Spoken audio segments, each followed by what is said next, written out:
Present by दीवाना music परो।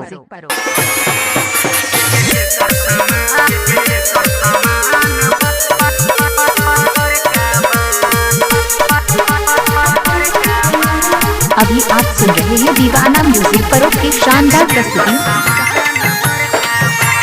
छोटे मोटे लइका से चले नहीं काम, बड़का जब करे सखी मिले आराम।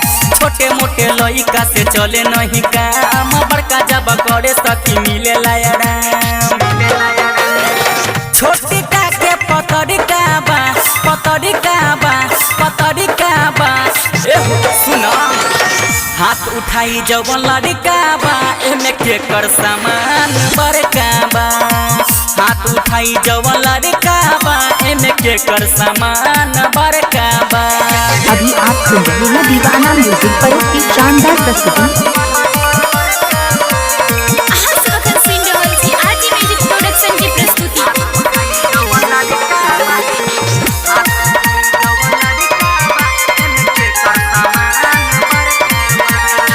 छोटका कढ़े त मनो न भरे, बड़का कढ़े त जीव बहरी डरे।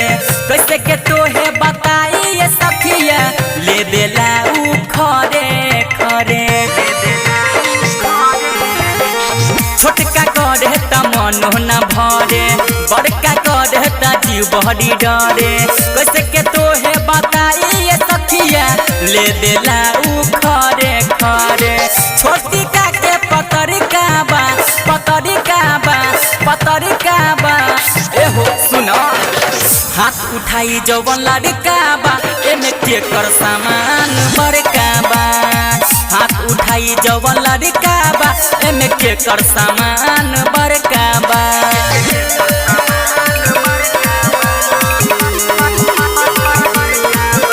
Presented by RJ Music Production, Janakpur Dham Nepal. अभी आप सुन रहे हैं दीवाना म्यूजिक परो की शानदार प्रस्तुति। जे रोशन बापा तहर छीतर, छुके जो बन धुनु चढ़े जाला ऊपर। सुमन अंकित सुनो ये सखी, लहंगा के भीतर बजावे लागू पर।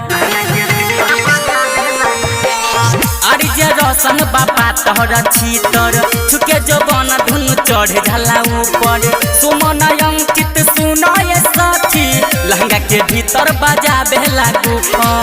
छोटी का के पतरी का बा, पतरी का बा, पतरी का बा। सुनो हाथ उठाई जवन लड़का बा, एमे के कर सामान बड़का बा। हाथ उठाई जवन लड़का बा, एमे के कर सामान बड़का